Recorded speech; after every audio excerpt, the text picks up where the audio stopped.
மகா சிவராத்திரி ஈசனுடன் ஓர் இரவு பிப்ரவரி 15 மாலை 6 மணி முதல் சத்குருவுடன் நேரலையில் இணைந்திருங்கள்.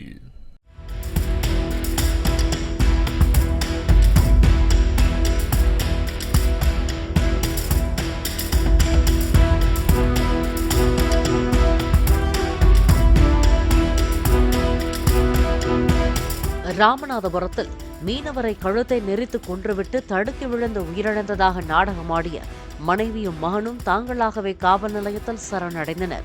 குடித்துவிட்டு சண்டையிடுவதை வாடிக்கையாக வைத்திருந்த குப்புசாமி அன்றைய தினமும் மது போதையில் தன்னை கழுத்தை நெரித்து கொல்ல முயன்றதால் தானும் தனது மகனும் சேர்ந்து கயிற்றால் கழுத்தை நெரித்து அவரை கொன்றுவிட்டதாக சீனியம்மாள் வாக்குமூலம் அளித்துள்ளார்.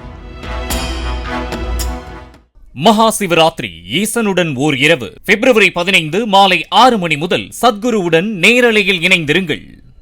பிளே ஸ்டோர் மற்றும் ஆப் ஸ்டோரில் இருந்து பாலிமர் செயலியை QR கோடு மூலம் பதிவிறக்கம் செய்யுங்கள். செய்திகளை உடனுக்குடன் பெறுங்கள்.